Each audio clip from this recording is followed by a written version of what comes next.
கிறிஸ்துவுக்குள் அன்பானவர்களே, இந்த வழிபாட்டிலே இணைந்திருக்கின்ற உங்கள் அனைவரையும் ஆண்டவராகிய இயேசு கிறிஸ்துவின் திருப்பெயராலே நான் வாழ்த்தி வரவேற்கின்றேன். நாம் சற்று நேரம் அமைதியாக இருந்து நம்மை நாமே இந்த வழிபாட்டுக்கு ஆயத்தம் செய்து கொள்வோம்.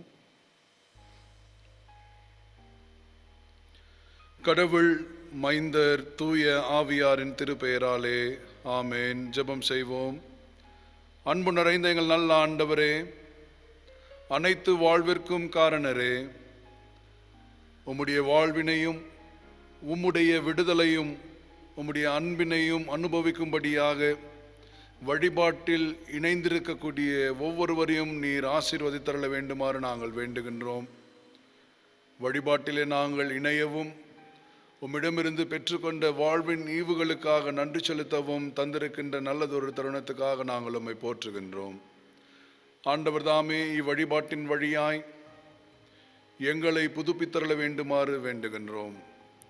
இவ்வழிபாட்டிலே நாங்கள் பாடக்கூடிய பாடல்கள், ஆண்டவரை படிக்கக்கூடிய உம்முடைய வார்த்தைகள், சிந்திக்கக்கூடிய உம்முடைய திருமொழிகள் ஒவ்வொன்றையும் ஆசீர்வதித்து வாழ்விற்கு நேராக நீர் எங்களை வழிநடத்தியருள வேண்டுமாறு வேண்டுகின்றோம். வழிபாட்டின் துவக்கம் முதல் முடிவு வரைக்கும் உம்முடைய தூய ஆவியானவரை கொண்டு நீர் எங்களை வழிநடத்தியருள வேண்டுமாறு இறைமகனாம் இயேசுவின் வழிய வேண்டுகின்றோம். அன்பின் நல்ல கடவுளே, ஆமேன். வழிபாட்டுக்கு ஆரம்பமாகவும் ஒவ்வொரு கடவுளை போற்றும் வண்ணமாக நாம் யாவரும் இணைந்து பாமாலைகளிலே 21வது பாடலை பாடுவோம். பாமாலைகளில் 21.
நாம் கடவுளை தொழுவோம். கடவுள் ஆவியாக இருக்கின்றார். அவரை தொழுது கொள்பவர்கள் ஆவியோடும் உண்மையோடும் அவரை தொழுது கொள்ள வேண்டும்.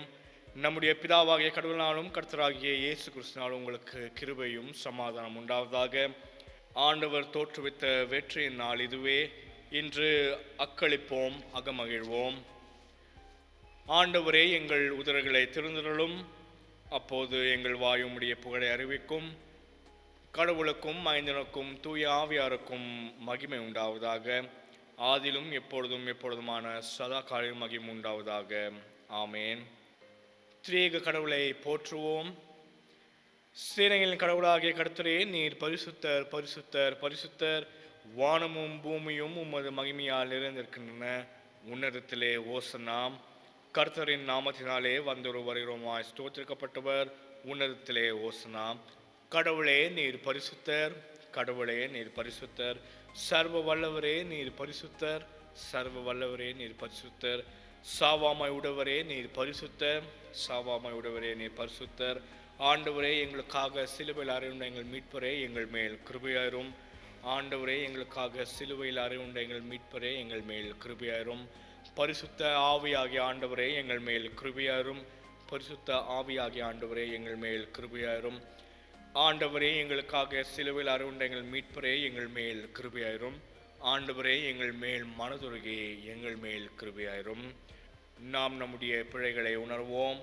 நமக்கு பாவம் இல்லை என்போமானால் நம்மை நாமே வஞ்சிக்கலாவோம். நமக்குள் உண்மை இல்லை.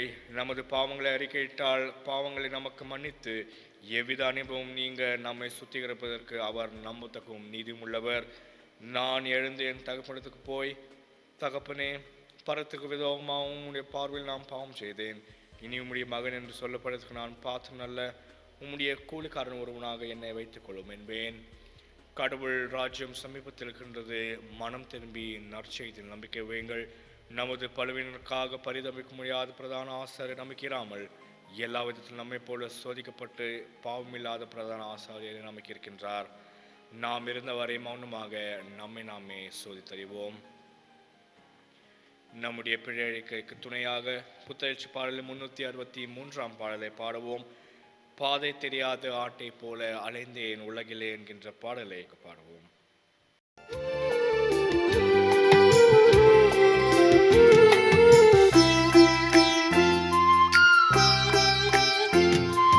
பாதை தெரியாத ஆட்டை போல அலைந்தேன் உலகிலே. பாதை தெரியாத ஆட்டை போல அலைந்தேன் உலகிலே. நல்ல நேசராக வந்து என்னை மீட்டீரே. நல்ல நேசராக வந்து என்னை மீட்டீரே.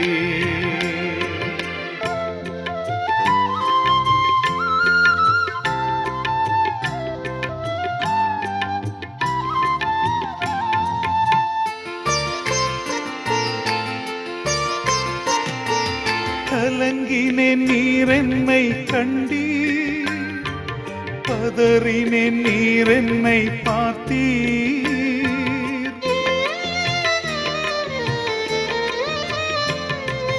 கலங்கினேன் நீரென்னை கண்டீர். பதறினேன் நீரென்னை பார்த்தீர். கல்வாரியின் அண்டை வந்தேன். பாவம் தீர நான் அழுதேன். கல்வாரியின் அண்டை வந்தேன். பாவம் தீர நான் அழுதேன். பாதை தெரியாத ஆட்டை போல அலைந்தேன் உலகிலே.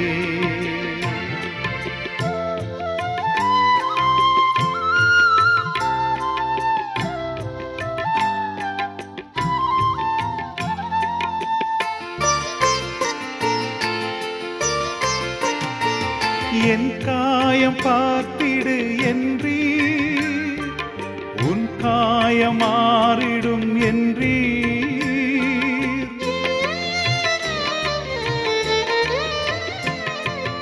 என் காயம் பார்த்திடு என்றீர், உன் காயமாறிடும் என்றீர். நம்பிக்கையோடே நீ வந்தாய், துணையாக இருப்பேனே என்றீர். நம்பிக்கையோடே நீ வந்தாய், துணையாக இருப்பேனே என்றீர். பாதை தெரியாத ஆட்டை போல அலைந்தேன் உலகிலே, பாதை தெரியாத ஆட்டை போல அலைந்தேன் உலகிலே. நல்ல நேசராக வந்து என்னை மீட்டினே, நல்ல நேசராக வந்து என்னை மீட்டினே. சர்வ வல்லமையுள்ள கடவுளிடத்தில் நாம் நம்முடைய பிழைகளை அறிக்கை செய்வோம், சேர்ந்து சொல்வோம். சர்வ வல்லமையிலும் மிகுந்த இரக்கமுள்ள பிதாவே, தப்பிப்போன ஆடுகளைப் போல நாங்கள் உம்முடைய வழிகளை விட்டு வழுவி அலைந்து போனோம். எங்கள் இருதயத்தின் யோசனைகளுக்கும் விருப்பங்களுக்கும் மிகவும் இணங்கி நடந்தோம். உமது பரிசுத்த கற்பனைகளுக்கு விரோதமாய் குற்றம் செய்தோம். செய்யத்தக்கவை செய்யாமல் செய்யத்தகாதவர்களை செய்து வந்தோம். எங்களுக்கு சுகமே இல்லை. ஆனாலும் ஆண்டவரே, தேவரீர் எங்கள் ஆண்டவராகிய இயேசு கிறிஸ்துவின் மூலமாய் மனிதருக்கு அருள் செய்கின்ற வாக்குத்தத்தங்கள் படியே நிர்பாக்கியம் உள்ள குற்றவாளியாக எங்களுக்கு இறங்கும். தப்பிதங்களை அறிக்கையிடங்களை எங்கள் மேல் பொறுமையாரும், பாவத்து நிமித்தம் துக்கப்படுங்களை எங்களை சீர்படுத்தும். மிகவும் இருக்குமுள்ள பிதாவே, உம்முடைய பரிசுத்த நாமத்தின் மகிமை உண்டாகும்படி நாங்கள் இனி தேவ பக்தியும் நீதியும் தெளிந்த புத்தி உள்ளவர்களாக அதை இயேசு கிறிஸ்து நிமித்தம் எங்களுக்கு கிருபை செய்தருளும். ஆமேன். நாம் உண்மையாக நம்முடைய பாவங்களை உணர்ந்து அவைகளை மன்னிக்கின்ற ஆண்டவரிடம் அறிக்கை செய்திருப்பதினாலே, சர்வ வல்லமையும் மிகுந்த இரக்கமுள்ள ஆண்டவர் மன்னிப்பையும் பாவ நிவிர்த்தியையும் நமக்கு கட்டளையிட்டருளி நம் அனைவரின் வாழ்வினை சரி செய்து கொள்வதற்கான காலத்தையும் தமது பரிசுத்த ஆவியையும் கிருபையும் தேற்றுதலையும் நம் அனைவருக்கும் தந்தருள்வாராக. ஆமேன். ஆண்டவரை துதியுங்கள். ஆண்டவரின் நாமம் துதிக்கப்படுவதாக. ஜெபம் செய்வோம். அன்பு நிறைந்த எங்கள் நல்ல ஆண்டவரே, எல்லா வாழ்விற்கும் காரணரே, இந்த அருமையான வழிபாட்டிலும் கிறிஸ்துவே வழி என்று நாங்கள் சிந்திக்க நீர் கொடுத்த தருணத்திற்காக நாங்கள் உம்மை போற்றுகின்றோம். கிறிஸ்துவின் வழிகளை நாங்கள் சிந்திக்க கூடியிருக்கின்றோம். ஆண்டவரே, அந்த கிறிஸ்துவின் வழியிலே நீர் தொடர்ந்து இவ்வழிபாட்டின் ஊடாக எங்களை வழிநடத்திட வேண்டுமாறு இறைமகனாம் இயேசுவின் வழியை வேண்டுகின்றோம். அன்பின் நல்ல கடவுளே. ஆமேன். இந்த நாளுக்குரிய திருமறை பாடங்களை படிக்க கேட்போம். முதலாவதாக பழைய ஏற்பாட்டின் பகுதியை வாசிக்க கேட்போம். யாத்ராகும் 14ஆம் அதிகாரம் வசனங்கள் 10 துவங்கி 20 முடிய. The book of Exodus chapter 14 verses from 10 to 20. படிக்கும்படியாக கொடுக்கப்பட்ட திருமறை பகுதி யாத்திரையாகமம் பிரிவு 14, திருமொழிகள் 10 - 20 வரை. பார்வோன் சமீபித்து வருகிற பொழுது இஸ்ரவேல் புத்திரர் தங்கள் கண்களை ஏறெடுத்து பார்த்து எகிப்தியர் தங்களை பின்னே வருகிறதைக் கண்டு மிகவும் பயந்தார்கள். அப்பொழுது இஸ்ரவேல் புத்திரர் கர்த்தரை நோக்கி கூப்பிட்டார்கள். அன்றியும் அவர்கள் மோசேயை நோக்கி, எகிப்திலே பிரேத குழிகள் இல்லவென்றா வனாந்தரத்திலே சாகும்படிக்கு எங்களை கொண்டு வந்தீர்? நீர் எங்களை எகிப்திலிருந்து புறப்பட பண்ணினதினால் எங்களுக்கு இப்படி செய்தது என்ன? நாங்கள் எகிப்திலே இருக்கும் பொழுது நாங்கள் எகிப்தியருக்கு வேலை செய்ய எங்களை சும்மா விட்டுவிடும் என்று சொன்னோம் அல்லவா? நாங்கள் வனாந்தரத்திலே சாகிறதை பார்க்கிலும் எகிப்தியருக்கு வேலை செய்கிறது எங்களுக்கு நலமாயிருக்குமே என்றார்கள். அப்பொழுது மோசே ஜனங்களை நோக்கி, பயப்படாதீர்கள், நீங்கள் நின்று கொண்டு இன்றைக்கு கர்த்தர் உங்களுக்கு செய்யும் ரட்சிப்பை பாருங்கள். இன்றைக்கு நீங்கள் காண்கிற எகிப்தியரை இனி என்றைக்கும் காண மாட்டீர்கள். கர்த்தர் உங்களுக்காக யுத்தம் பண்ணுவார், நீங்கள் சும்மா இருப்பீர்கள் என்றார். அப்பொழுது கர்த்தர் மோசேயை நோக்கி, நீ என்னிடத்தில் முறையிடுகிறது என்ன? புறப்படு போங்கள் என்று இஸ்ரவேல் புத்திரர்களுக்கு சொல்லு.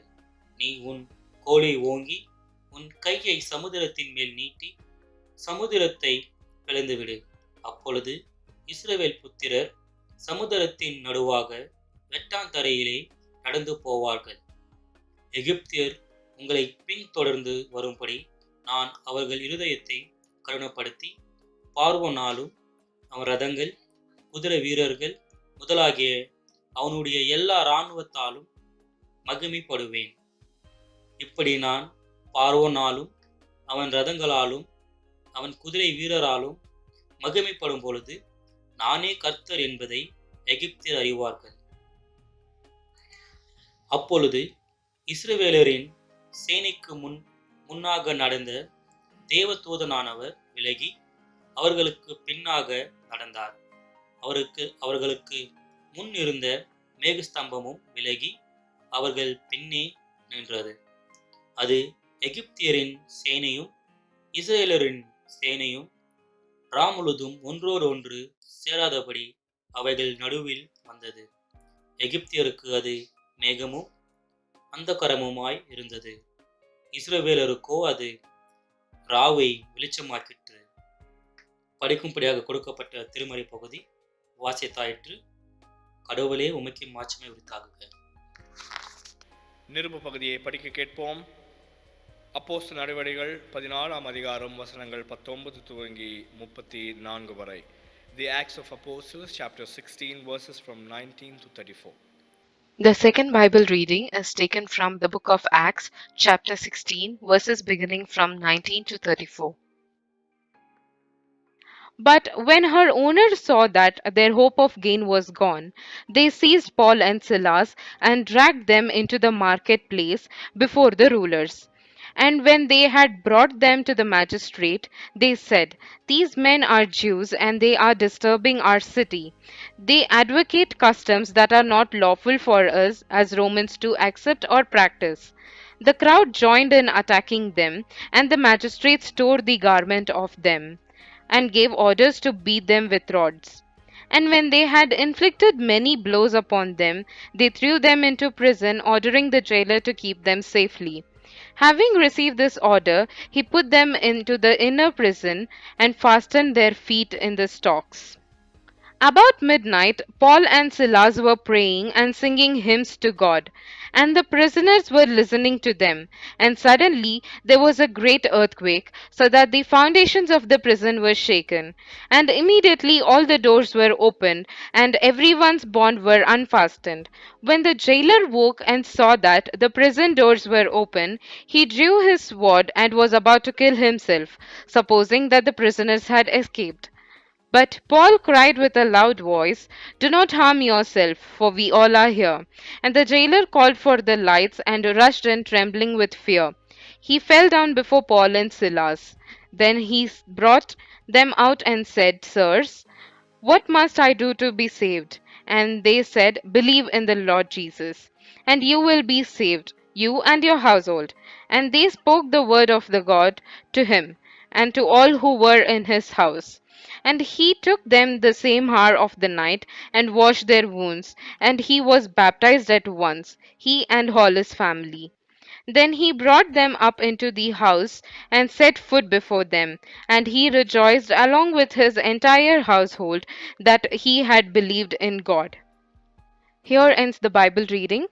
தேவனே உமக்கு ஸ்தோத்திரம் உண்டாவதாக. நாம் இருந்தவாறே நற்செய்தி பகுதியை படிக்க கேட்போம். யோவான் எழுதின நற்செய்தி நூல் 14ஆம் அதிகாரம் வசனங்கள் 1 துவங்கி 7 வரை. The Gospel according to Saint John, chapter 14, verses from 1 to 7. மூன்றாம் திருமறை பாடமாக பரிசுத்த யோவான் கூறும் நற்செய்தியை கேட்போமாக. யோவான் எழுதிய நற்செய்தி நூல் 14ஆம் அதிகாரம் 1 முதல் 7 வரை அடங்கிய வசனங்களை கேட்போமாக. உங்கள் இருதயம் கலங்காதிருப்பதாக. தேவனிடத்தில் விசுவாசமாயிருங்கள், என்னிடத்திலும் விசுவாசமாயிருங்கள்.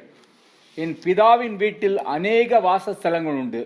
அப்படி இல்லாதிருந்தால் நான் உங்களுக்கு சொல்லியிருப்பேன்.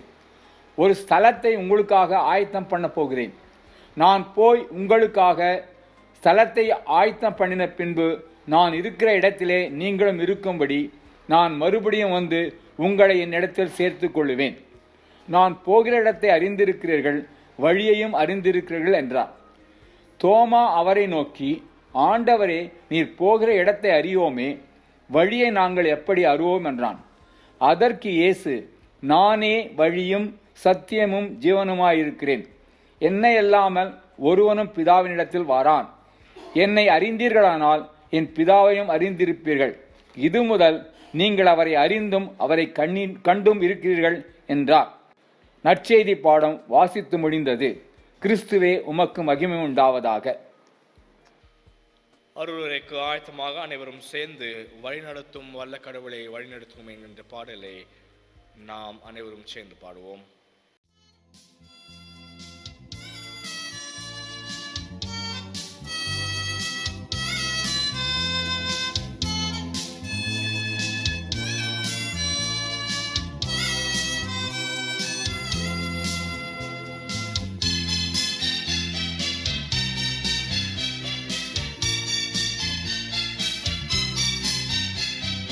வழி நடத்தும் வல்ல தேவனை வழி நடத்தும், வாழ்வினில் வரும் புது பாதைகள் எங்குமே வழி நடத்திடுமே,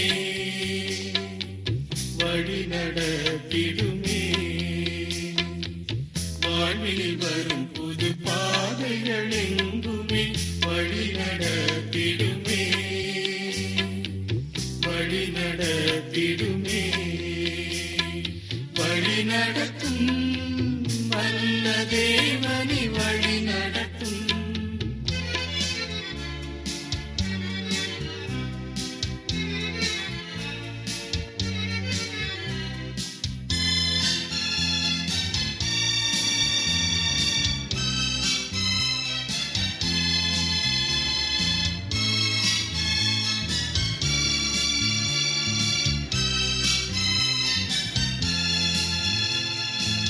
வாழ்வில் தீர்மானங்கள் வகுக்க நேருகையில்,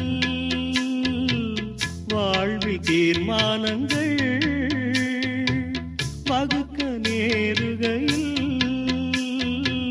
தாழ்வில் நினைந்தவா தகுந்த யோசனை தந்தும் தயவினால் தாங்கி செல்லும்.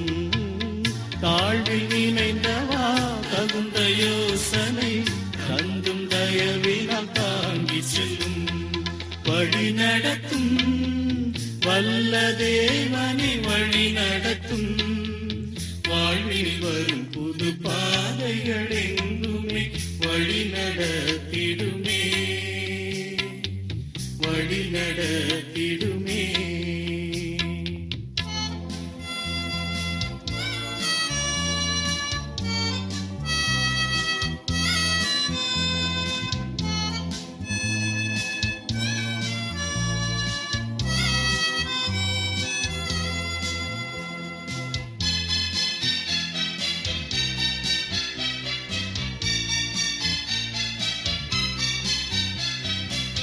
வழுக்கும் பாதைகளில்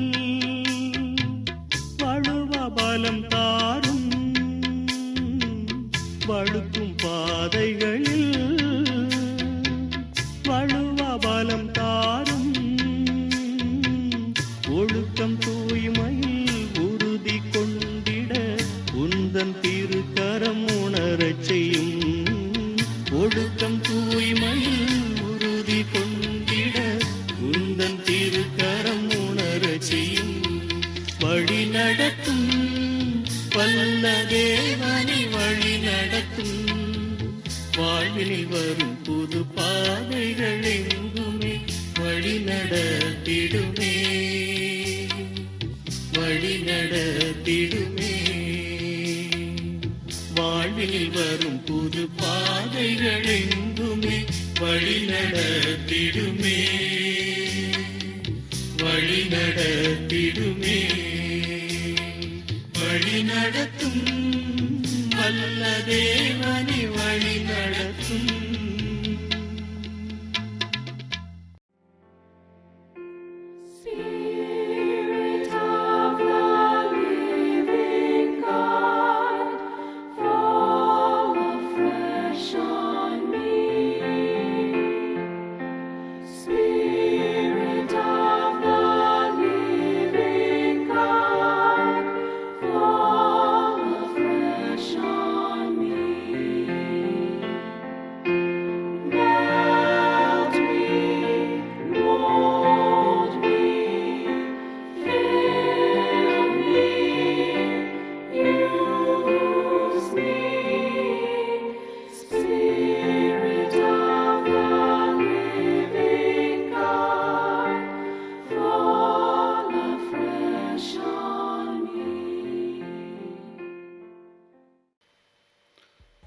செய்வோம்.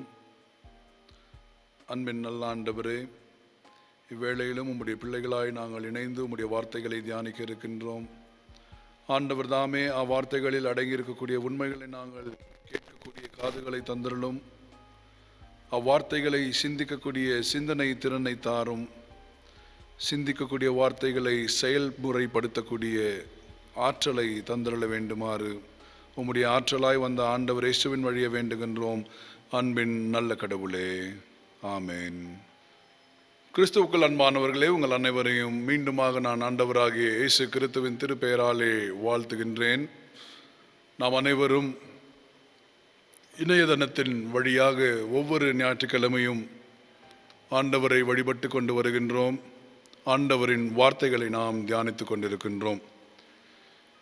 இந்த வாரம் நம்முடைய தென்னிந்திய திருச்சபை கொடுத்திருக்கக்கூடிய தலைப்பு பிலீவிங் இன் கிரைஸ்ட் த வே, கிறிஸ்துவே வழி என்று விசுவாசித்தல். நம்முடைய இந்த காலகட்டத்திலே நாம் அனைவரும் இல்லங்களிலே இருக்கக்கூடியவர்களாக இருக்கின்றோம். இல்லங்களில் இருக்கும் பொழுது அதிகமான கடவுளின் வார்த்தைகளை கேட்கக்கூடியவர்களாக இருக்கின்றோம். ஒருவேளை யூடியூப் வழியாக நம்முடைய வழிபாடு மாத்திரமல்ல, அனைத்து திருச்சபைகளும் தங்களுடைய வழிபாடுகளை நடத்தி கொண்டிருக்கிறார்கள். அது மாத்திரமல்லாமல் பல்வேறு தனி திருச்சபைகளும் தனித்திருப்பணி செய்யக்கூடியவர்களும் கடவுளின் வார்த்தைகளை பகிர்ந்து கொண்டிருக்கிறார்கள். இந்த வார்த்தைகள் அனைத்தும் நமக்கு கடவுளை குறித்து தெளிவை கொடுத்திருக்கிறதா அல்லது கடவுளை குறித்து குழப்பங்களை கொண்டு வந்திருக்கிறதா என்பதை நாம் சற்று கேள்வி எழுப்பி பார்க்க வேண்டும். அதிகமாக அது தெளிவை காட்டிலும் குழப்பங்களை கொண்டு வரக்கூடியதாகவே இருந்திருக்கும். காரணம், ஒவ்வொருவரும் இப்படிதான் கிறிஸ்துவை விசுவாசிக்க வேண்டும் என்பதை வலியுறுத்தக்கூடியதாக இருக்கிறது. In recent past, we are witnessing innumerable worships and sermons on YouTube and other virtual space. If at all we ponder upon these sermons that we hear, the question that arises is, are these sermons giving us a clarity about Christ, or these sermons pushes us towards a state of confusion in understanding Christ, is what the question that we are invited to ponder upon. ஒவ்வொருவரும் கிறிஸ்துவை இப்படிதான் விசுவாசிக்க வேண்டும் என்று வலியுறுத்தும் பொழுது சபையாருக்கு, மக்களுக்கு எழும்பக்கூடிய சந்தேகம், ஒருவர் இதுதான் கிறிஸ்துவின் வழி என்பதை வலியுறுத்துகின்றார், இன்னொருவர் அது அல்ல என்பதை வலியுறுத்துகின்றார். ஆகையால் இந்த இருநிலை கொண்ட அல்லது பல நிலைகள் கொண்டிருக்கக்கூடிய சூழலில் கிறிஸ்துவே வழி என்பதை நாம் எப்படி விசுவாசிக்க முடியும் என்ற கேள்வினை மனதிலே கொண்டு நாம் இன்றைக்கு சற்று சிந்திக்க இருக்கின்றோம். Amidst innumerable expressions of faith, innumerable expressions of Christ's way, how do we discern what is the faith in Christ and what is the way of Christ is? நாம் படிக்க கேட்ட திருமறை பகுதிகளை எல்லாம் சற்று ஒருங்கிணைத்து பார்க்கும் பொழுது ஒவ்வொரு பகுதியும் அந்த வழியை அழுத்தம் கொடுக்கக்கூடிய ஒன்றாக இருக்கிறது. The scripture reading that was read to us lays its emphasis on the aspect of way. வழி என்பதை ஒவ்வொரு பகுதியும் நமக்கு எடுத்துரைக்கக்கூடிய ஒன்றாக இருக்கிறது. குறிப்பாக திருமறையை நாம் முழுமையாக எடுத்து பார்க்கும் பொழுது கடவுளின் வழியாகவும் மக்களின் வழியாகவும் நாம் அதை புரிந்து கொள்ள முடியும். Scripture as a whole could be considered as the way of God and the way of people of God. அப்போ இந்த கடவுளின் வழியும் கடவுளின் மக்களின் வழியும் எப்படிப்பட்டது என்பதை நாம் சற்று சிந்திக்க வேண்டும். வழி என்று சொன்னவுடனே இன்றைக்கு ஏராளமான கிறிஸ்தவர்கள் செழுமையின் வழியை பின்பற்றக்கூடியவர்களாகவும் அல்லது செழுமையை நோக்கிய வழியை வலியுறுத்தக்கூடியவர்களாகவும் அல்லது பரலோகத்தை நோக்கிய வழியை வலியுறுத்தக்கூடியவர்களாகவும் உள்ளனர். அப்போ இந்த வழிகள் உண்மையான விசுவாசத்திற்கு நேராக நம்மை வழிநடத்துகிறதா என்பதை நாம் சற்று கேள்வி எழுப்பி பார்க்க வேண்டும்.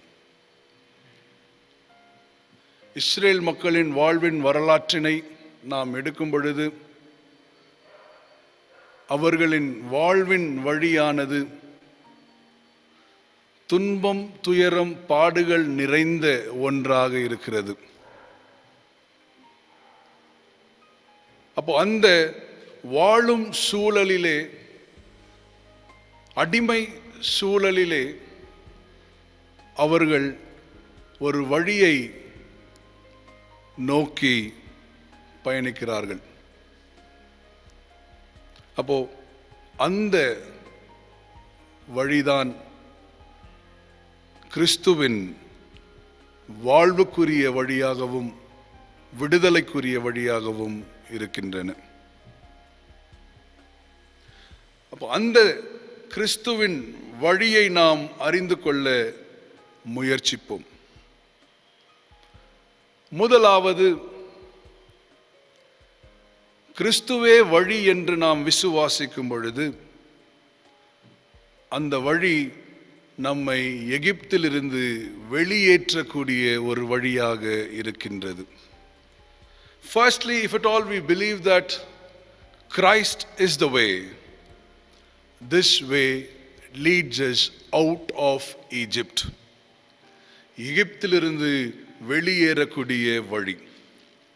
எகிப்து என்று சொன்னும் பொழுது வெறும் எகிப்து சூழலை மாத்திரம் குறிப்பதல்ல, எகிப்து போன்ற சூழல்கள் உலகம் எங்கும் சூழ்ந்திருக்கின்றன. ஆகையால் அனைத்து எகிப்துகளை குறிக்கக்கூடிய ஒன்றாக இருக்கிறது. The moment when I speak about Egypt, it is not only talking about the context of Egypt, but the context which is similar to Egypt that is spread all over the world, which means Egypts in our daily life. அப்போ எகிப்து என்பதை நாம் ஒரு உருவகமாக எடுத்து நாம் சிந்திக்க இருக்கின்றோம். Israel மக்கள் முதலாவது எகிப்திலிருந்து வெளியேறக்கூடிய ஒரு வழியை அறிந்து கொண்டார்கள். Firstly, the Israelites experienced a way out of Egypt. அப்போ எகிப்து என்பதை நாம் சற்று எடுத்து சிந்திக்கும் பொழுது அங்கே ஒடுக்குமுறைகள் அதிகமாக இருந்த ஒரு சூழல், அடிமைத்தனம் அதிகமாக இருந்த சூழல், மனித மாண்புகள் சிதைக்கப்பட்ட ஒரு சூழல், மரணங்கள் சூழ்ந்த ஒரு சூழல். ஒருவேளை அதே சூழலை நாம் இன்றைக்கும் எடுத்துக்கொள்வோம் என்றால் மரணம் சூழ்ந்திருக்கக்கூடிய சூழல். அப்போ இன்றைக்கு கொரோனா என்பதும் ஒரு எகிப்து என்பதை நாம் புரிந்து கொள்ள முடியும். அப்போ அனைத்து மக்களும் இந்த எகிப்திலிருந்து வெளியேறுவதற்கான ஒரு வழியை தேடிக்கொண்டிருக்கிறார்கள். If at all we relate COVID-19 to the context of Egypt, where people were expecting to find a way out of Egypt, in today's context, people are also expecting to find a way out of Corona. அப்போ எகிப்தின் சூழல்கள் இன்றைக்கு நம்மை சூழ்ந்து கொண்டிருக்கிறது. அந்த எகிப்தின் சூழல்களிலிருந்து கடவுள் நம்மை வெளியேற்றக்கூடியவராக இருக்கின்றார். நாம் படிக்க கேட்ட பழைய ஏற்பாட்டு பகுதியும் நாம் படிக்க கேட்ட நற்செய்தி பகுதி மற்றும் நிருப பகுதி எகிப்தின் சூழல்களை வெளிப்படுத்தக்கூடியதாக இருக்கிறது. குறிப்பாக பழைய ஏற்பாட்டு பகுதியிலே இஸ்ரேல் மக்களை கடவுள் விடுவித்து கடைசியான ஒரு பயணத்திலே அவர்களை ஈடுபடுத்துகிறார். சிவந்த சமுத்திரத்தை பயணிக்கும் பொழுது அவர்கள் திரும்பி பார்க்கையில் பாரோவின் சேனை அவர்களை பின்தொடர்ந்து வருவதை கண்டு பயந்து அவர்கள் எழுப்பின கூக்குரல், எங்களை ஏன் அங்கிருந்து விடுவித்து கொண்டு வந்தீர், நாங்கள் அங்கே மரித்திருப்போமோ என்ற அந்த கூக்குரல் அவர்களுக்கு வாழ்வின் பயத்தை கொடுத்த அந்த ஒரு சூழல். அவ்வனமே நாம் படிக்க கேட்ட நிருப பகுதியிலே சிறைச்சாலை உடைந்து கதவுகள் திறந்த பிறகு அந்த சிறைச்சாலையின் தலைவர் பயந்து தற்கொலை செய்ய முயற்சிக்கிறார். அப்பொழுது பவுல் அவருடைய தற்கொலையை தடுத்து நிறுத்தக்கூடிய ஒன்று. அங்கே சிறைச்சாலையின் தலைவர் பயத்திலே மூழ்கக்கூடிய ஒரு அனுபவம். நாம் படிக்க கேட்ட நற்செய்தி பகுதியிலே ஆண்டவராகிய இயேசு கிறிஸ்து சீடர்களை நோக்கி உங்கள் இருதயம் கலங்காதிருப்பதாக என்று ஆரம்பிக்கிறார்.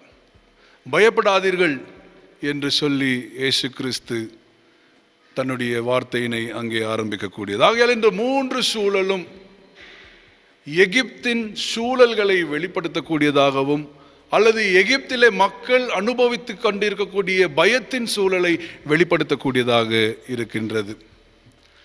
அப்போ இப்படிப்பட்ட வாழ்வின் பயத்திலே மூழ்கியிருக்கக்கூடிய மக்களுக்கு அல்லது மரணத்தின் பயத்திலே மூழ்கியிருக்கக்கூடிய மக்களுக்கு அவர்கள் எதிர்நோக்கக்கூடியதெல்லாம் மரணத்திலிருந்து வெளியேறக்கூடிய ஒரு வழியாக இருக்கிறது. The Old Testament reading, the epistle reading and also the gospel reading points us towards the communities of people who are filled with fear and despair. And the expectations of these people is a way out from the fear of death towards life and life and freedom. அப்போ கிறிஸ்துவில் விசுவாசிக்க கூடியவர்கள் நாம் அனைவரும் கிறிஸ்துவே வழி என்று நாம் விசுவாசிப்போம் என்றால் அது எகிப்திலிருந்து நம்மை வெளியேற்றக்கூடிய வழி என்பதை நாம் உறுதியாக புரிந்து கொள்ள வேண்டும். எகிப்திலிருந்து வெளியேறுவது என்பது சாதாரணமான ஒன்றல்ல. காரணம், பயம் நம்மை சூழ்ந்திருக்கும் பொழுது அந்த பயமே நம்மை ஆட்சி செய்யக்கூடிய ஒரு சூழல். அந்த பயத்திலிருந்து விடுதலை பெற்றால்தான் நாம் எகிப்திலிருந்து வெளியேற முடியும். பயத்தோடு நாம் விடுதலை பணியிலே பயணிக்க முடியாது. If at all we get rid of the fear, we are not eligible to journey the freedom that God gives us. அப்போ நாம் படிக்க கேட்ட திருமறை பகுதிகளை முன்னிட்டு பார்க்கும் பொழுது, குறிப்பாக பழைய ஏற்பாட்டு திருமறை நாம் எடுத்து பார்க்கும் பொழுது, பாரோவின் கூட்டம் வருவதை கண்டு இஸ்ரேல் மக்கள் பயந்தார்கள். ஆனால் கடவுள் அவர்களை தொடர்ந்து பயணிக்கக்கூடிய ஒரு ஆற்றலை தருகின்றார். God is insisting them to move forward. அப்போ அந்த பயத்திலிருந்து அவர்கள் விடுதலை பெறுவதற்காக ஒரு மிகப்பெரிய அடையாளம் மாற்றம் அங்கே நடைபெறுகின்றது பழைய ஏற்பாட்டு பகுதியிலே. அந்த அடையாள மாற்றம் என்னவென்றால், நாம் அனைவரும் அறிந்த வண்ணம் கடவுள் இஸ்ரவேலுக்கு முன்பாக மேகஸ்தம்பமாக பயணித்து கொண்டிருக்கக்கூடிய ஒன்று. ஆனால் இங்கே அந்த மேகஸ்தம்பம் அவர்களுக்கு முன்பதாக பயணிக்காமல் அவருக்கு பின்பதாக பயணிக்கக்கூடிய ஒன்று. அதை இன்னும் ஆழமாக சற்று பார்ப்போம் என்றால், பாரோவின் கூட்டத்திற்கும் இஸ்ரேல் மக்களின் கூட்டத்திற்கும் நடுவிலே வந்து நின்ற மேகஸ்தம்பம். The pillar of cloud which was traveling ahead of Israelites and leading them shifts and it travels from behind. In the other words, it stands in between the army of Pharaoh and the Israelites. மிகப்பெரிய அடையாள மாற்றம். அந்த அடையாள மாற்றம் எதை குறிக்கிறது என்றால், அந்த அடையாள மாற்றம் ஒடுக்குதலுக்கும் ஒடுக்கப்பட்டவருக்கும் நடுவிலே நின்று ஒடுக்கக்கூடியவர்களை இருட்டுக்குள் தள்ளக்கூடிய ஒன்றாக இருக்கிறது. ஒடுக்கப்பட்ட மக்களை வாழ்வின் வழிக்குள்ளாக கொண்டு செல்லக்கூடிய ஒன்றாக இருக்கிறது. When the cloud comes in between Pharaoh and Israelites, the Bible says Pharaoh and his army were blindfolded, whereas the Israelites were walking ahead. அப்போ கடவுளின் அந்த மேகஸ்தம்பம் இஸ்ரேல் மக்களுக்கும் பார்வோவுக்கும் நடுவிலே வந்த பிறகு இஸ்ரேல் மக்கள் திரும்பி பார்த்து பயப்பட முடியாத ஒரு சூழல். They were not able to turn back and fear the army of Pharaoh because the cloud was covering them. Thus, they moved forward without any fear. அன்பானவர்களே, கிறிஸ்துவே வழி என்று நாம் விசுவாசிப்போம் என்றால் அந்த வழி நம்மை எகிப்திலிருந்து வெளியேற்றக்கூடிய ஒன்றாக இருக்கிறது. அப்போ நாம் கேட்கக்கூடிய செய்திகள் எல்லாம் நம்மை அடிமைப்படுத்தி கொண்டிருக்கக்கூடிய எகிப்திலிருந்து நம்மை விடுதலை செய்யக்கூடிய ஒன்றாக இருக்கும் என்றால் அதுதான் கடவுளின் வழி என்பதை நாம் புரிந்து கொள்ள வேண்டும். இன்றைக்கு ஏராளமான எகிப்துகள் நமக்குள்ளாக இருக்கிறது. ஆணாதிக்கம் என்கின்ற எகிப்து நம்மை ஆண்டு கொண்டிருக்கிறது. சாதியம் என்கின்ற எகிப்து நம்மை ஆண்டு கொண்டிருக்கிறது. சமயம் என்கின்ற எகிப்து நம்மை ஆண்டு கொண்டிருக்கிறது. பாலினம் என்கின்ற எகிப்து நம்மை ஆண்டு கொண்டிருக்கிறது.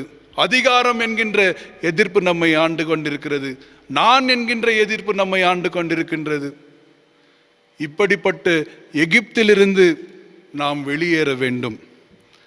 அப்படி வெளியேறுவதற்கான செய்திகள் இன்றைக்கு நமக்கு கிடைக்குமே என்றால் அனைத்து செய்தியும் கடவுளின் விசுவாசத்திற்கு நேராக நம்மை கொண்டு செல்லும். If at all the word of God that we hear every day redeems us from the Egypts that we are enslaved with, the Egypt of slave, the Egypt of caste, the Egypt of class, color, religion, power and gender, then these messages or these word of God that is spoken to us helps us to believe in what Christ is. இரண்டாவதாக, இது எகிப்திலிருந்து வெளியேறுவது மாத்திரமல்ல, கானானை நோக்கி பயணத்தை துவங்கக்கூடிய ஒன்று. It's not only a way out of Egypt, but it is a way towards Canaan. ஆகையால் இரண்டாவது, கிறிஸ்துவே வழி என்று நாம் விசுவாசிப்போம் என்றால் இந்த வழி நம்மை எகிப்திலிருந்து மாத்திரம் வெளியேற்றக்கூடிய ஒன்றல்ல, மாறாக கானானை நோக்கி நம்மை பயணம் செய்யக்கூடிய ஒன்றாக இருக்கிறது. அப்போ கானான் என்பதையும் நாம் இன்று சற்று நல்லதொரு உருவகமாக எடுத்து சிந்திக்க வேண்டும். Canaan is also a metaphor. அப்போ கானான் என்பது என்ன? அது பாலும் தேனும் ஓடக்கூடிய ஒரு இடமாக உள்ளது என்று திருமறை சொல்லுகிறது. பாலும் தேனும் ஓடும் இடம் என்பது உறவுக்கும் அன்பிற்கும் சமத்துவத்திற்கும் சமாதானத்திற்கும் அடையாளமாக கருதப்படக்கூடிய ஒன்று. The land flowing with milk and honey is a metaphor for beautiful relationship. It is a metaphor for equality, dignity and love. அப்போ எகிப்து என்பது இவைகளுக்கெல்லாம் எதிரான ஒன்றாக இருக்கும் என்றால் கானான் அதற்கு நேர் எதிரான ஒன்று. If Egypt stands a symbol for slavery, Canaan stands a symbol for freedom. If Egypt stands a symbol for division and discrimination, Canaan stands for the symbol of fellowship and dignity. ஆகையால் நம்முடைய வழிகள் எல்லாம் கானானை நோக்கி பயணிக்கக்கூடிய ஒன்றாக இருக்க வேண்டும். நாம் படிக்க கேட்ட நிருப பகுதியை நாம் எடுத்து பார்ப்போம் என்றால், அந்த சிறைச்சாலை உடைந்து கதவுகள் திறந்தன. அந்த சிறைச்சாலையின் தலைவர் அங்கு இருக்கக்கூடிய சீடர்கள் எல்லாம் வெளியேறி விடுவார்கள் என்று பயந்தார். ஆனால் பவுலுக்கோ கானானை அனுபவிப்பதை காட்டிலும் அந்த கானானுக்கு எதிராக இருந்தவர் அந்த கானானை அனுபவிக்க வேண்டும் என்பது முக்கியமானது. While the soldier was thinking that Paul and his disciples will run away,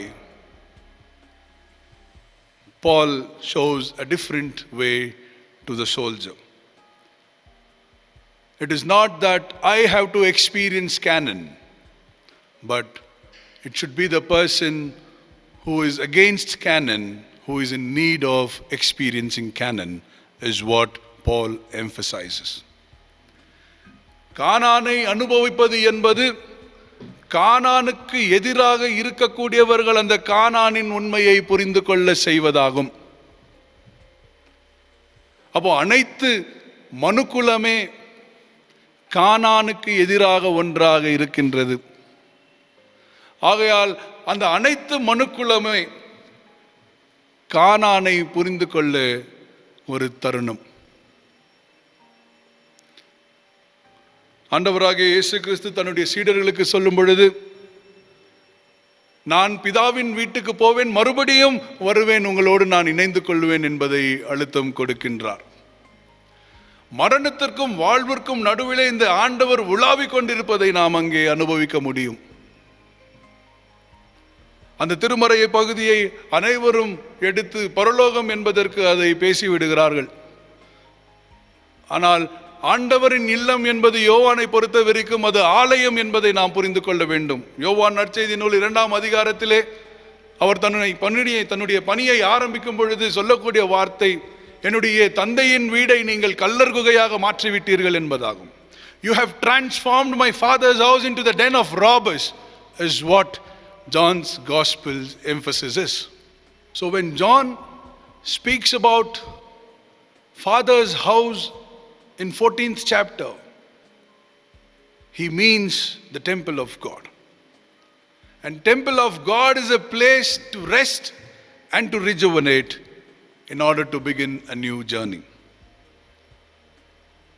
அப்போ கானானுக்கு நாம் பயணிக்கக்கூடியவர்கள் என்றால், கானானுக்கு எதிரே இருக்கக்கூடியவைகளிலிருந்து விடுதலை பெற்று நாம் கானானை நோக்கி பயணிக்க வேண்டும். அப்போ கானானை நோக்கி நம்மை பயணிக்க சொல்லக்கூடிய அனைத்து கடவுளின் வார்த்தைகளும் உண்மையான கடவுளின் வார்த்தைகள். அதிலே நாம் விசுவாசம் கொள்ள வேண்டும். So any word of God that encourages us to journey towards Canaan is the word of God. And we have to believe in those words of God spoken through anybody. நமக்குள்ளாக இருக்கக்கூடிய எகிப்திலிருந்து விடுதலை பெற்றால்தான் நாம் கானானுக்குள் போக முடியும். நமக்குள்ளாக இருக்கக்கூடிய எகிப்திலிருந்து நாம் விடுதலை பெறவில்லை என்றால் நாம் கானானை குறித்து பேசவும் முடியாது, கானானை நோக்கி பயணிக்கவும் முடியாது.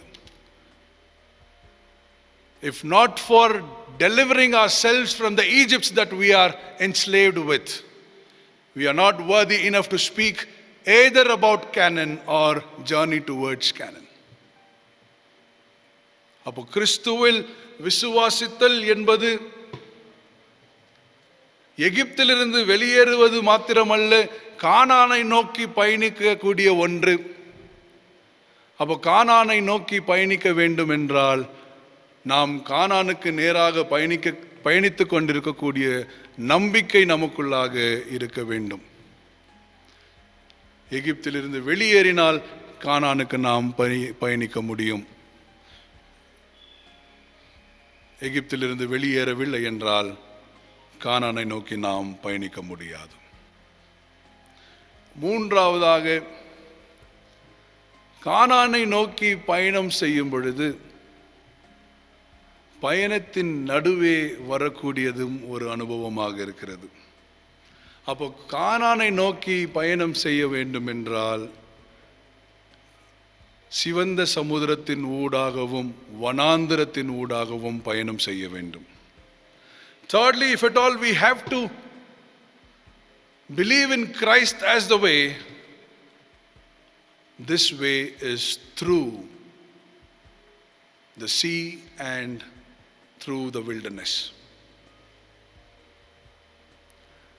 கடல், மலைகள், வனாந்திரம் இதனூடாக பயணித்தால்தான் நாம் கானானுக்குள் பிரவேசிக்க முடியும்.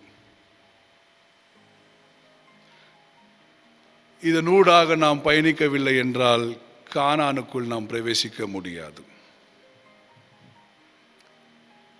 அப்போ through the sea and the wilderness is also an imagery for us to journey with. கடல் போன்ற துன்பங்கள், துயரங்கள், அலைகள் நம்மை தாக்கினாலும் நாம் அதனூடாக பயணிக்க வேண்டும். மலை போன்ற பிரச்சனை நம் முன் இருந்தாலும் அந்த மலையை தாண்டி செல்லக்கூடியவர்களாக நாம் இருக்க வேண்டும். மிருகங்கள் நிறைந்த சூழலாகவும் இருள் நிறைந்த சூழலான வனாந்திரமாக இருந்தாலும் அதனூடாக நாம் பயணிக்க வேண்டும். It is not easy to journey towards Canaan. The criteria to journey towards Canaan is to go through the seas, is to go through the mountains, and is to go through the wilderness. அப்போ இவைகளின் ஊடாக பயணித்தவர்கள் தான் Israel மக்களும் கிறிஸ்துவின் சீடர்களும். நினைத்து பாருங்கள், பாரோவின் சேனை வந்து கொண்டிருக்கிறது, ஆனால் கடவுளோ அவர்களை தொடர்ந்து நடந்து போங்கள் என்று சொல்கிறார். முன்னே கடல் இருக்கிறது. அவர்களுக்கு தெரியாது, அவர்கள் நடந்து போகும்பொழுது அந்த கடல் பிளக்கப் போகிறதா என்று அவர்களுக்கு தெரியாது. They were not aware that the sea would split as they start walking towards it. But they believed in this word of God and they started to walk. And the result was, we see a divided sea. அவர்கள் கடவுளின் அந்த வார்த்தையிலே நம்பினார்கள், தொடர்ந்து நடந்தார்கள், பயத்தோடும் நடந்தார்கள், குழப்பத்தோடும் நடந்தார்கள், ஆனால் நடந்து சென்றார்கள். அவர்கள் அடி எடுத்து வைத்த உடனே சிவந்த சமுத்திரம் இரண்டாக பிளந்தது. ஒடுக்குமுறையின் வாழ்வு பிளக்கப்பட்டது என்பதே அடையாளம். அதனூடாக அவர்கள் நடந்து போனார்கள். We are called to walk through the waves and tides in order to attain Canaan. ஆனால் இன்றைக்கு ஏராளமான செய்திகள் கடவுளை குறித்ததானது. இப்படிப்பட்ட வாழ்வின் வழியை சொல்லிக் கொடுப்பதல்ல. கஷ்டம் வரக்கூடாது, துன்பம் வரக்கூடாது, துயரம் வரக்கூடாது, வந்தால் அது கடவுளின் கோபம் என்று சொல்லிவிடுகிறார்கள். வந்தால் நீர் பாவம் செய்து விட்டாய், ஆகையால் தான் நீ இது தவித்துக் கொண்டிருக்கிறாய் என்று சொல்லிவிடுகிறார்கள். ஆனால் கஷ்டத்தின் மத்தியிலும், குழப்பங்களின் மத்தியிலும், கவலைகளின் மத்தியிலும் தான் நாம் பயணிக்க வேண்டும். அவைகளின் மத்தியிலே பயணித்தால் தான் கானானை நாம் அடைய முடியும். அப்போ இயேசுவின் சீடர்களையும் நாம் எடுத்து பார்க்க வேண்டும். இயேசு ஏன் நீங்கள் கலங்காதீர்கள் என்று சொல்கிறார்? சீடர்களுக்கு பயம் ஆரம்பித்து விட்டது. இயேசுவோடு இருந்தபோது இருந்த பயத்தை காட்டிலும் இயேசு இல்லாமல் போகும்பொழுது இருக்கக்கூடிய பயம். கண்டிப்பாக இயேசுவோடு இருக்கும்போதும் அவர்களுக்கு பயம் இருந்தது. காரணம், இயேசு அதிகாரங்களை எதிர்த்து கொண்டிருந்தார். அப்போ இயேசு அவர்களோடு இருக்கும் பொழுது அவர்களுக்கு இருந்த பயம் அவர்களை இன்னும் உறுதிப்படுத்தியது இயேசுவோடு பயணிக்க. அவர்கள் எல்லாவற்றையும் எதிர்த்தார்கள். அரசினை எதிர்த்தார்கள், சமயத்தை எதிர்த்தார்கள். இயேசு அவர்களோடு இருந்தார். ஆனால் இயேசு போகிறார் என்று அவர்கள் அறிந்த பிறகு அவர்களுக்குள்ளாக இருக்கக்கூடிய பயம், நாம் எப்படி பயணிக்க போகின்றோம் என்று. ஆகையால் தான் இயேசு கிறிஸ்து சொல்கிறார், கவலைப்படாதீர்கள், நான் பிதா வீட்டுக்கு போகிறேன், மறுபடியும் வருவேன்.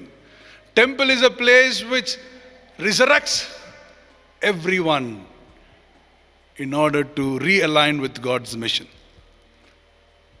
அப்போ பயம் சூழ்ந்து நாம் ஆலயத்திற்குள் பிரவேசிக்கும் பொழுது அந்த பயத்தை போக்கி உயிர்த்தெழுந்தவர்களாக நம்மை அனுப்பக்கூடிய ஒரு அனுபவம் ஆலயம் கொடுக்கின்றது.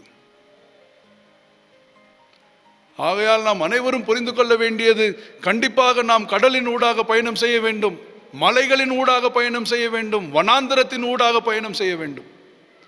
அப்பொழுதுதான் கானான் தேசத்தை நாம் அடைய முடியும். இவைகளை பின்னணியமாக கொண்டு கடவுளின் வார்த்தைகள் இருக்கும் என்றால் அதுவே கடவுளின் வழி என்பதிலே நாம் விசுவாசிக்க முடியும்.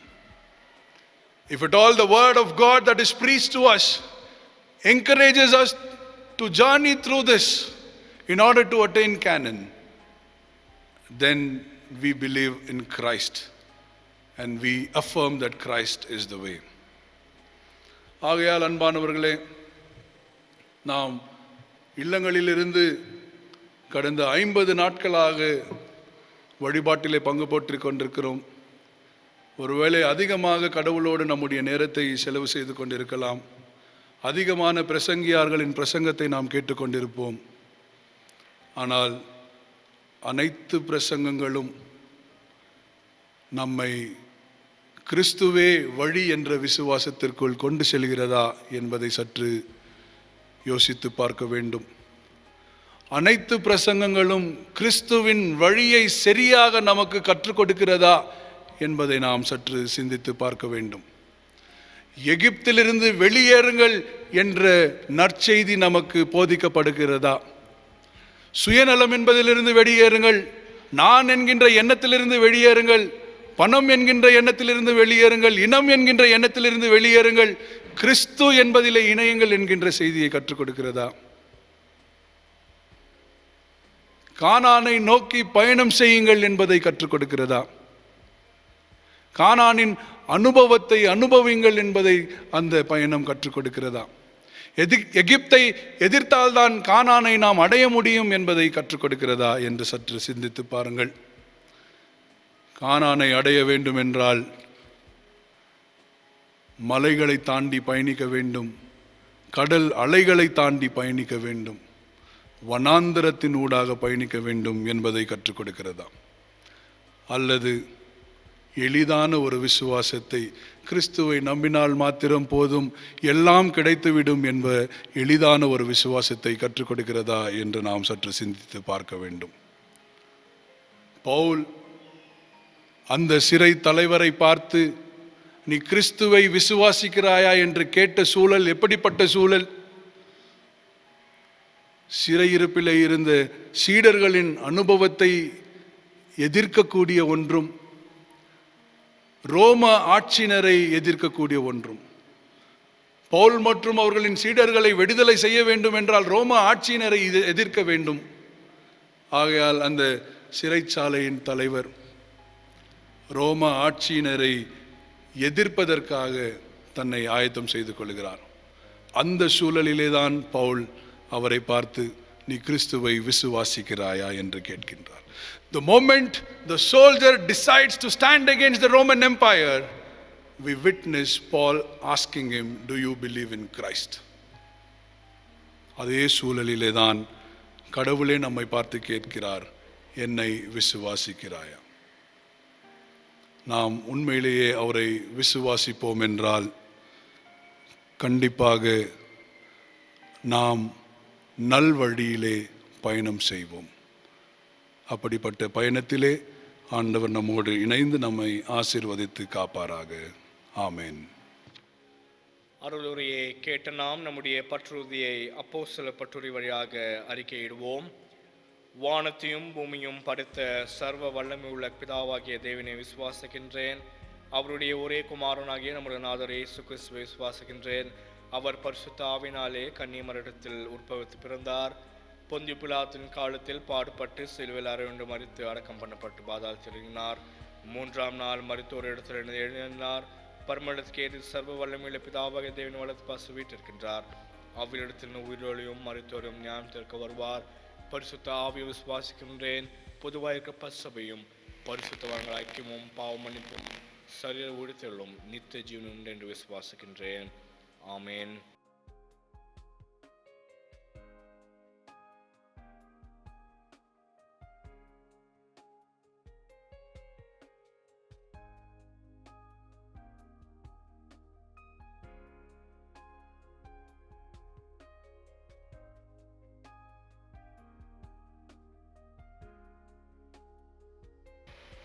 ஜெபம் செய்வோம். அன்பு நிறைந்த எங்கள் நல்ல ஆண்டவரே, எங்கள் யாவருக்கும் தாயும் தந்தையுமானவரே, இணையதளத்தின் வழியாக உம்முடைய வழிபாட்டிலே பங்கு பெறக்கூடிய வாய்ப்பினை நீர் ஒவ்வொரு குடும்பத்தாருக்கும் தந்தமைக்காக நன்றி செலுத்துகின்றோம்.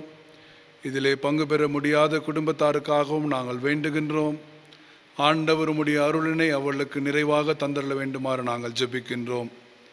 இவ்வேளையிலும் எங்களுடைய திருச்சபைக்காகவும் எங்களுடைய திருச்சபையின் குடும்பத்திற்காகவும் ஆண்டவரே, திருச்சபையின் ஒவ்வொரு குடும்பங்களின் தேவைகளுக்காகவும் நாங்கள் ஜெபிக்கின்றோம். ஆண்டவர் தாமே சந்தோஷம் சமாதானம் எப்பொழுதும் எங்களுடைய திருச்சபையின் குடும்பத்தாரின் வாழ்விலே நிலையாய் தங்கியிருக்க வேண்டுமாறு வேண்டுகின்றோம். சுகவீனமாக இருக்கக்கூடியவர்களுக்காக நாங்கள் ஜெபிக்கின்றோம். சுகத்தை பலத்தை ஆண்டவர் அவர்களுக்கு கட்டளையிட்டருள வேண்டுமாறு நாங்கள் வேண்டுகின்றோம்.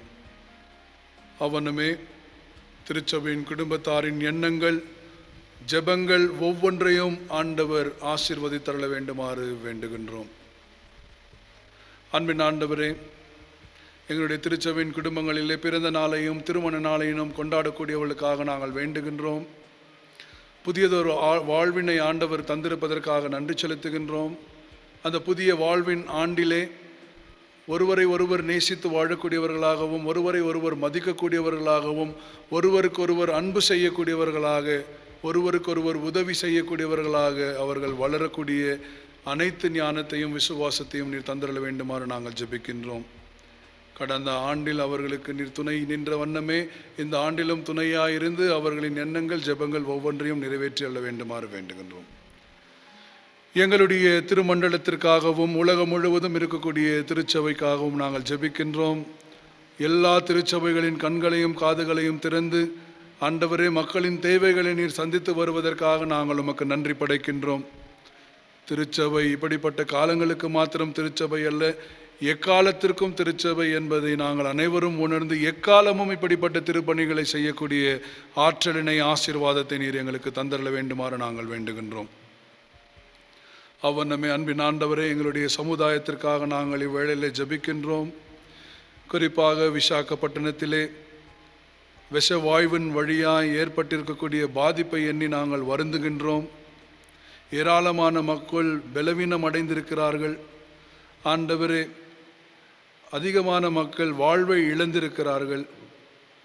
இந்த விஷவாயு தொடர்ந்து பரவி கொண்டிருப்பதையும் நாங்கள் அறிந்திருக்கின்றோம். ஆண்டவர் இதிலே இறங்கி செயல்படுகிறீர் என்கின்ற விசுவாசத்தோடு நாங்கள் நன்றி செலுத்துகின்றோம். குறிப்பாக அந்த தொழிற்சாலையை நடத்தக்கூடியவர்களுக்கு உம்முடைய நீதியை செய்தரல வேண்டுமாறு நாங்கள் வேண்டுகின்றோம்.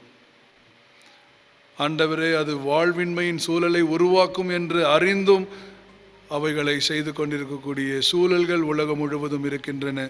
அப்படிப்பட்ட மக்களுக்கு ஆண்டவரை நீதி செய்தரல வேண்டுமாறு நாங்கள் ஜெபிக்கின்றோம். வாழ்விழந்தோருக்காக நாங்கள் வருந்துகின்றோம். உறவினை இழந்தோருக்காக நாங்கள் வேண்டுகின்றோம். ஆண்டவரே, உம்முடைய சமாதானத்தை தாரும். அவனுமே சுகவீனமாக இருக்கக்கூடியவர்களுக்கு உம்முடைய சுகத்தை நீர் கட்டளையிட்டரல வேண்டுமாறு நாங்கள் வேண்டுகின்றோம். அவனுமே ரயில் விபத்தினாலே ஆண்டவரை இங்கிருந்து புறப்பட்டு போன தொழிலாளர்கள், தங்களுடைய இல்லங்களுக்கு பயணித்து போகக்கூடிய தொழிலாளர்கள் ரயில் விபத்திலே மரணம் அடைந்திருக்கிறார்கள். அந்த குடும்பங்களுக்காக நாங்கள் ஜெபிக்கின்றோம். ஆண்டவர் தாமே உம்முடைய மேன்மையான சமாதானத்தை அவர்களுக்கு கட்டளையிட்டரல வேண்டுமாறு வேண்டுகின்றோம். அந்த ரயில் விபத்தினால் பாதிக்கப்பட்டிருக்கக்கூடிய மக்களுக்கு உம்முடைய பலனை சுகத்தை ஆண்டவர் கட்டளையிட்டரல வேண்டுமாறு நாங்கள் ஜெபிக்கின்றோம். அவனமே அன்பின் ஆண்டவரே, சமுதாயத்திலே நடைபெற்று கொண்டிருக்கக்கூடிய இழிவுகளை எண்ணி நாங்கள் மனம் வருந்துகின்றோம். அதிகார துஷ்பிரயோகம், ஆண்டவரே, ஆதிக்கத்தனம், நான் என்கின்ற எண்ணம் கொண்ட அதிகாரிகள், இவர்கள் எல்லாம் மனம் மாறவும், நல்லதொரு சமூகம் உருவாக தங்களை ஒப்புக்கொடுக்கவும், சமயத்தினாலும் சாதியினாலும் பணத்தினாலும் பாலினத்தினாலும் அதிகாரத்தினாலும் செய்து கொண்டிருக்கக்கூடிய கொடுமைகளை விட்டு வெளியேறவும், ஆண்டவரை நல்லதொரு சமுதாயத்தை உருவாக்கவும் உம்முடைய ஞானத்தை அவர்களுக்கு தந்தள்ள வேண்டுமாறு வேண்டுகின்றோம். அவ்வண்ணமே கொரோனா நோயின் சூழலுக்காக நாங்கள் ஜெபிக்கின்றோம். ஆண்டவரே, உலகம் முழுவதும் இன்னும் அதிலிருந்து மீட்பு பெறுவதற்காக போராடி கொண்டிருக்கின்றது. பல்வேறு முயற்சிகளை எடுத்துக்கொண்டிருக்கிறது. குறிப்பாக ஆண்டவரே, நல்லதொரு மருத்துவம் உருவாக வேண்டும் என்பதற்காக நாங்கள் ஜெபிக்கின்றோம். மரணங்கள் குறைந்து போக வேண்டுமாறு நாங்கள் வேண்டுகின்றோம். பாதிக்கப்பட்டவர்கள் சுகம் பெற வேண்டுமாறு நாங்கள் ஜெபிக்கின்றோம். மரித்து போனவர்களுக்காக நாங்கள் வேண்டுகின்றோம். அவர்களின் குடும்பங்களுக்காக நாங்கள் ஜெபிக்கின்றோம். நீர் ஒருவரே உம்முடைய சமாதானத்தை அவர்களுக்கு தந்திரல வேண்டுமாறு வேண்டுகின்றோம்.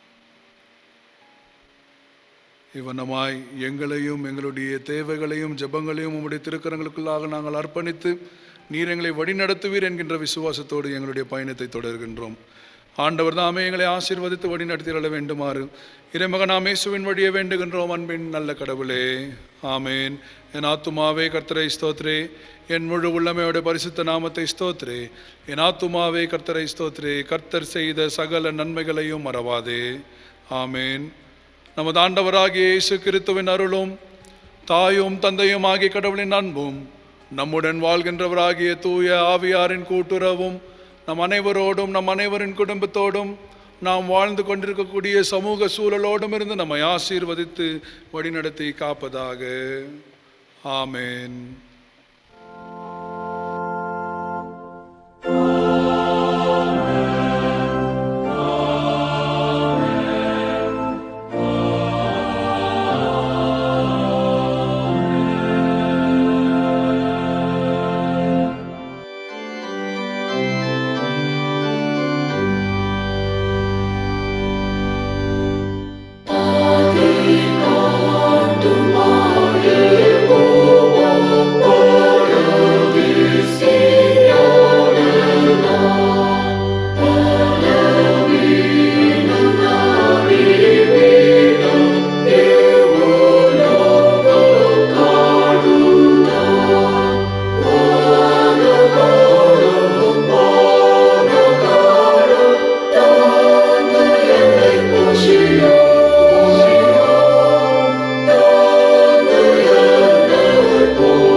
Why you're sad?